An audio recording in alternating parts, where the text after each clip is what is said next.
Bom dia, graça e paz, meus irmãos. Um bom dia a todos e que Deus os abençoe grandemente. Amém? Hoje daremos continuidade na leitura e exposição do livro de Jeremias, capítulos 9, 10, 11 e finalizando no capítulo 12, de acordo com o cronograma de leitura.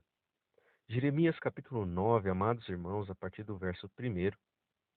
Jeremias, conhecido como profeta dos lamentos, identificava-se pessoalmente com o sofrimento de seu povo. Neste ponto, ele expressa o desejo de que suas lágrimas fluíssem ininterruptamente. Dos versos 2 a 11, essa seção apresenta o julgamento paralelamente ao lamento anterior. Jeremias estava constantemente dividido entre o remorso e a ira, a tristeza e a raiva ao ver a destruição iminente do povo de Deus. O tema desta passagem é o engano, que caracterizava as relações interpessoais entre o povo de Judá. Essa sessão, irmãos, provavelmente foi registrada no início do reinado de Jeoaquim, por volta de 609 a.C. Nos versos 2 e 3, Jeremias desejava ter um refúgio no deserto onde pudesse ficar livre da agonia, da tristeza, da amargura e da degradação de Jerusalém. A palavra adúlteros refere-se literalmente a maridos e esposas infiéis, mas aqui está ligada aos idólatras, os infiéis espirituais. Versos 4. Os negócios pessoais do povo eram caracterizados por engano, calúnia e desconfiança. Os padrões éticos haviam sucumbido. Enganar, que significava defraudar, é a base do nome de Jacó. Assim como Jacó enganou seu irmão Esaú, o povo de Judá defraudou seus semelhantes. Dos versos 5 a 6, o povo havia literalmente se desgastado com perversões. Engano, nesse trecho, é o mesmo termo utilizado a respeito do ato de Jacó contra Esaú. O termo se refere a ludibriar por meio de um discurso falso ou de balanças adúlteras. Recusam conhecer-me. A essência do problema de Judá era sua falta de conhecimento de Deus. Nos versos 7 e 9, Jeremias torna a mencionar a ilustração da fundição. Deus iria fundir e provar o povo por meio do fogo, a fim de se ver se alguém era fiel a ele. Jeremias cita novamente a imagem do arco e da flecha para ilustrar o engano de Judá. A ilustração fala de uma pessoa que conversa de paz com o seu companheiro, enquanto arma-lhe ciladas. Versos 10 e 11. Toda a terra seria assolada pela destruição. Os animais iriam abandonar o território, uma vez que nem sequer uma migalha de alimento permaneceria para as aves e os animais.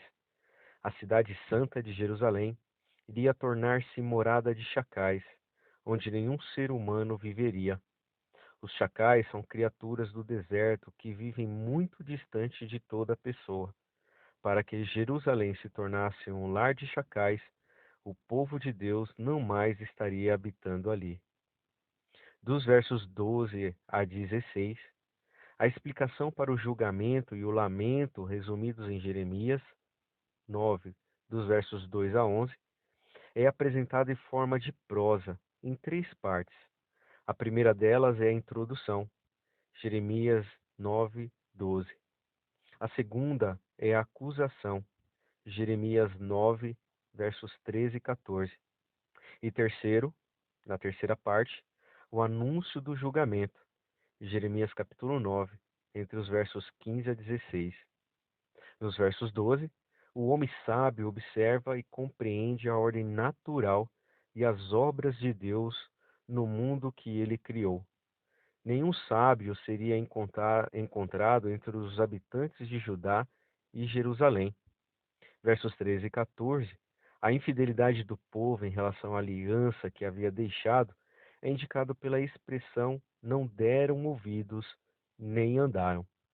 A palavra obedecer, a qual deriva de um termo hebraico que significa ouvir, implica em uma resposta ativa após ouvir a palavra de Deus.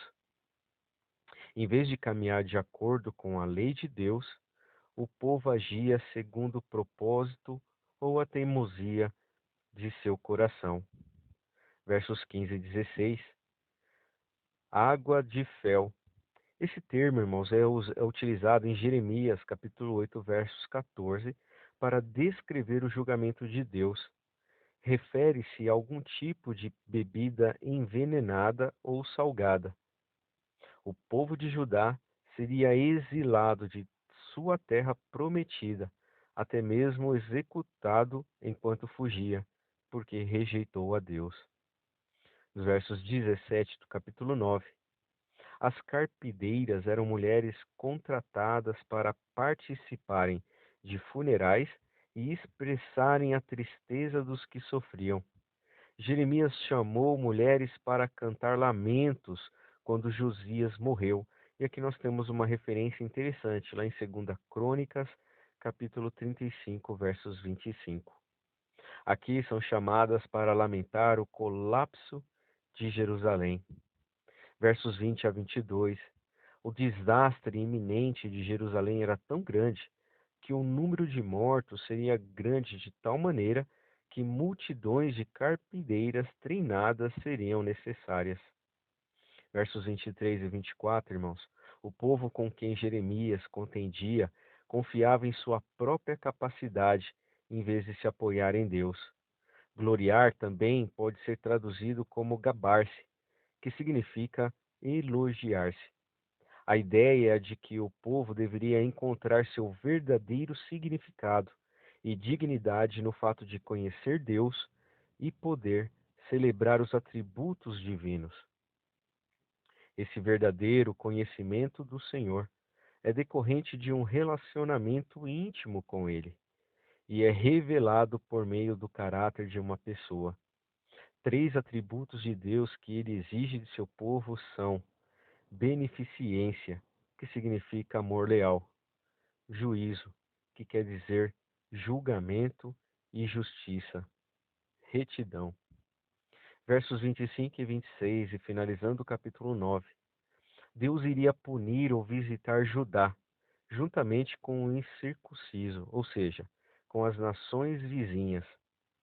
A circuncisão, o sinal da aliança de Deus com Abraão, não tinha significado se o coração da pessoa não fosse dedicado a Deus. Aqui, Judá é citado apenas como mais outra nação. Assim como Deus destruiria até mesmo o templo, também ignoraria a circuncisão quando ela se tornasse apenas um símbolo externo. E aqui nós temos uma referência em Deuteronômio, capítulo 10, versos 12 a 22. Amém? Iniciando, irmãos, o capítulo 10, esse texto apresenta duas seções principais. Uma delas, irmãos, é o absurdo da idolatria, versos 1 a 16. E a segundo é uma punição por meio do exílio, versos 17 a 25. A idolatria era vista como uma rejeição da identidade essencial de Israel. Jeremias aparece novamente no oráculo contra a Babilônia, a cidade de numerosos ídolos.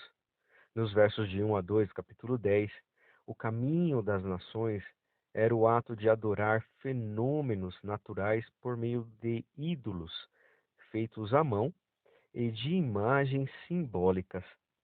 Os sinais dos céus eram as divindades astrais, adoradas nos dias de Manassés e restituídas após a morte de Josias e o colapso das reformas trazidas por este rei. Versos 3 e 4. A expressão costumes aqui, refere-se à prática de esculpir ou forjar divindades para a adoração. Vaidade, que significa literalmente vapor ou inútil, descreve a total inutilidade da adoração a ídolos. O processo, irmãos, de confecção de ídolos começa com a derrubada de uma árvore para a retirada da madeira, que o artífice entalhava. Então, a madeira era coberta com ornamentos de prata e ouro para que tivesse qualidade. Pregos eram utilizados para proporcionar estabilidade, a fim de que a imagem não se movesse. Entretanto, irmãos, nem sempre os ídolos eram estáveis. Por exemplo, a estátua de Dagon, o deus da colheita, tombou várias vezes perante a arca do concerto no templo filisteu em Asdod. E aqui nós temos uma referência em 1 Samuel, capítulo 5, versos 3 e 4. Continuando no capítulo 10, entre os versos 6 e 7, a expressão ninguém há semelhante a ti, ó Senhor. Essa expressão, irmãos, demonstra um dos maiores ensinamentos dos profetas, a doutrina do Deus incomparável. Deus não é apenas melhor do que os outros deuses, somente Ele é o Deus vivo. Ele é grande em força, e não impotente ou imóvel como os ídolos fabricados pelas nações. Além disso, a resposta para a pergunta retórica apresentada no versículo 7 de Jeremias, capítulo 10, é a de que todos devem temê-lo. Os ídolos não fazem nenhuma pessoa ter medo deles. Esse título, Rei das Nações, nos lembra que não há poder em todo o universo que possa se comparar ao Deus vivo. Um rei justo é um governante sábio, e ninguém se compara à compreensão de Deus sobre a natureza e também a história. Nos versos 8 do capítulo 10, embruteceram pode significar bruto, estúpido ou sem receptividade. A ideia aqui, irmãos, é de que a instrução recebida por parte dos idólatras é inútil como os próprios ídolos. Versos 16: O Senhor é a porção de seu povo, suficiente para satisfazer todas as necessidades dele. Sua herança, Israel pertencia a Deus. Deus, então, bastava para suprir o seu povo. Versos 19 do capítulo 10. Jeremias se identifica pessoalmente com Judá e com a destruição de Jerusalém. As feridas lançadas sobre Judá eram severas.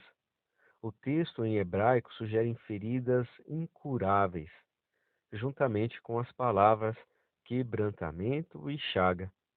O termo enfermidade completa esta ilustração em três partes a respeito dos danos lançados sobre Judá. No livro de Jeremias, irmãos, pastores geralmente são os líderes da nação a quem Deus entregou a responsabilidade de preservar a justiça. Os líderes de Judá haviam se tornado embrutecidos, perplexos, por causa do castigo que Deus levou sobre eles. Pelo fato de os líderes não terem buscado ao Senhor de todo o coração, não iriam prosperar com o crescimento de seus gados. Em vez disso, os pastores perderiam os animais, o povo seria espalhado como ovelha. Capítulo 10, versos 24. O verbo hebraico traduzido como castigar, que significa disciplinar ou instruir, tem como objetivo a conformidade com a vontade e a palavra de Deus. Jeremias pediu ao Senhor que lidasse com a nação segundo sua justiça, mas que contivesse a sua ira. E finalizando o capítulo 10, nos versos 25, a passagem encerra com uma oração a Deus, pedindo julgamento sobre os que destruíram Judá. Embora as nações gentias não fossem herdeiras da aliança de Deus, seriam julgadas de acordo com os padrões éticos do Senhor. Capítulo 11, amados irmãos, entre os versos 1 e 2. A mensagem de Jeremias, vinda do Senhor, nesse trecho está fortemente associada ao livro de Deuteronômio. O termo traduzido como palavras é o nome hebraico do livro de Deuteronômio, que também é utilizado para se referir aos termos do concerto. Nos versos 3, maldito aqui sugere os aspectos negativos da aliança resumidos em Deuteronômio capítulo 27, 26 e 28. Nos versos 4, fornalha de fogo. Essa terminologia, irmãos, é retirada diretamente de Deuteronômio capítulo 4, versos 20, apresentada em um contexto de uma advertência contra a adoração a ídolos. A obediência, irmãos, é a chave para as bênçãos, conforme Deuteronômio capítulo 27, versos 10 e capítulo 28, entre os versos de 1 a 14. Versos 5 e 6, do capítulo 11. A bênção da terra, como prometida a Abraão, dependia da lealdade à aliança por parte do povo. As palavras Judá e Jerusalém representavam uma maneira padronizada de se referir a toda a nação de Israel. Ouvi e cumpras, esses termos demonstram a reação correta em relação à lei de Deus. Nos versos 11, pelo fato de o coração da nação ser maligno, Deus iria trazer mal sobre o povo. A justiça de Deus é inevitável quando o pecado é algo intrínseco ao caráter de alguém. Ainda que o povo clamasse em desespero, Deus não ouviria. Capítulo 11, versos 12 e 13. Em vez de acertar a punição de Deus e se arrepender de seus maus caminhos, a nação preferiu clamar a outros deuses em busca de libertação. Os altares de incenso e os sacrifícios se tornariam objetos de vergonha. Versos 15 a 17. A nação não tinha direito de adorar no templo de Deus enquanto se curvava diante de outros deuses. O termo traduzido como plantou remete ao tema de lá no capítulo 2, versos 21, a ideia de que Deus havia estabelecido Israel como sua melhor videira. No entanto, o contexto fala de um mal iminente, resultante da maldade praticada pelo povo de Deus. Dos versos 18 a 23, a desobediência e a obstinação da nação são exemplificadas pelos habitantes da cidade natal de Jeremias. O profeta fiel, rejeitado por seus compatriotas, revela um paralelo na expulsão de Jesus da cidade de Nazaré. Nessa sessão, Jeremias tipifica a vida de Nosso Senhor. O profeta responde também como um oráculo de julgamento contra o povo de Anatote. O oráculo é seguido pelas palavras de desespero de Jeremias.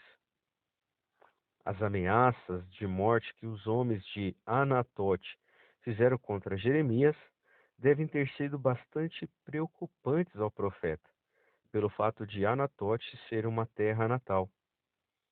Portanto, ele foi traído provavelmente por pessoas íntimas a ele. Os homens de Anatote insistiram que Jeremias não profetizasse no nome do Senhor. Se Jeremias tivesse aceitado essa exigência, estaria repudiando seu chamado, sua própria identidade e o seu Deus. Finalizando o capítulo 11, a ameaça de morte a Jeremias foi respondida por meio da punição dos jovens, bem como das crianças. A previsão de morte por meio de fome cumpriu-se quando a cidade foi cercada pelos babilônios nos dias de Ezequias. Capítulo 12, a partir do versos 1. Pleito significa contenda judicial. Embora ninguém possa estabelecer um processo jurídico contra Deus, Jeremias pôde apresentar questionamentos ao reto juiz. O tema sobre Deus estabelecer a nação de Israel também está presente em Jeremias, capítulo 12, versos 21 e capítulo 11, versos 17. A planta havia arraigado, mas estava produzindo frutos ruins. Chegados estas à sua boca, mas longe do seu coração, são frases religiosas, tais como vive o Senhor. Geralmente eram proclamadas pelos líderes rebeldes de Israel, mas de maneira hipócrita. Sacrifícios, juramentos e orações não têm eficiência se o coração da pessoa não estiver inteiramente rendido. Versos 3: o relacionamento íntimo de Deus com Jeremias fica evidente nessa passagem. O profeta havia se tornado como um manso cordeiro que levavam à matança. Nesse trecho, ele pede que seus inimigos sejam julgados da mesma maneira. Versos 5 e 6. A resposta de Deus a Jeremias vem na forma de duas perguntas metafóricas. A primeira metáfora, uma corrida a pé, destinava-se a mostrar Jeremias que os obstáculos que ele enfrentava em sua terra natal eram irrisórios se comparados aos que encontraria diante dos reis de Judá e da Babilônia. A segunda metáfora, paz, destinava-se a lembrar o profeta do sofrimento iminente que ele teria de enfrentar para proclamar a mensagem de julgamento aos líderes. A região relativamente pacífica de Anatote, que recebia pouca oposição por parte de membros de família traiçoeiras, serviria para preparar Jeremias quando estivesse de enfrentar opositores mais severos. Nos versos 7, o amor e a preocupação de Deus em favor de seu povo não impede a disciplina quando o pecado a torna necessária. Judá havia tornado como um leão rugindo contra Deus, fazendo com que o Senhor aborrecesse sua amada. Versos 10 e 11.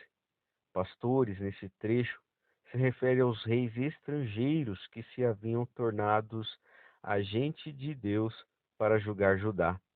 Por causa do pecado, a terra que anteriormente havia desfrutado as bênçãos abundantes do Senhor experimentaria seu julgamento devastador. A destruição viria dos lugares altos do deserto, onde Israel e Judá realizavam práticas idólatras. Nos versos 13, a ilustração agora é a respeito dos campos que os israelitas acreditavam receber a fertilidade por parte de Baal. Por causa da idolatria do povo, seus campos produziam espinhos. Versos 14 a 17. Após os longos oráculos condenatórios, essa seção conclui garantindo a Jeremias e ao remanescente fiel de que Deus julgaria até as nações que utilizou contra seu próprio povo. Os exilados de Judá recebem a promessa de restauração, mas são advertidos contra as consequências de pecados futuros. Nos versos 14, maus vizinhos incluem as poderosas nações da Babilônia e da Assíria, bem como os reinos oportunistas de Edom, Moabe e Amon. Esses últimos reinos tomaram terras, colheitas e reféns quando Judá se encontrava enfraquecido pela invasão. Herança aqui refere-se à terra que Deus deu ao seu povo, sob condições bastante específicas. Arrancar geralmente é utilizado no livro de Jeremias no contexto da retribuição de Deus contra as nações ímpias. Judá, irmãos, seria arrancado dentre aqueles que seriam arrancados. Versos 15 do capítulo 12. Esse versículo apresenta um vestígio de esperança em meio a uma profecia de julgamento. Durante o período de punição, o Senhor lembrar-se-ia de sua aliança com Abraão. Eventualmente, ele retornaria e se compadeceria de seu povo. Porções de terra iriam retornar aos seus próprios proprietários originais. Nos versos 16, as nações recebem, irmãos, diretrizes rigorosas a respeito de sua sobrevivência e das bênçãos futuras. São aconselhadas a aprenderem os caminhos de Israel de modo mais diligente do que haviam ensinado Israel a adorar a Baal. Se as nações fizessem isso e se colocassem sob a aliança de Deus, jurando pelo meu nome, edificar Sião, esse é o chamado para que as nações compartilhem da salvação de Israel. E finalizando o capítulo 12 e a leitura do dia de hoje, nos versos 17, a condição negativa é apresentada com o mesmo rigor. Se as nações se recusassem a se submeter à soberania de Deus, totalmente arrancarei a tal nação e a farei perecer, assim diz o Senhor. Com isso, amados irmãos, nós finalizamos a leitura e exposição do livro de Jeremias, capítulos 9, 10, 11 e 12. Desejo aos irmãos uma excelente leitura, uma excelente meditação e fiquem com Deus e até a próxima. Um forte abraço, amados irmãos.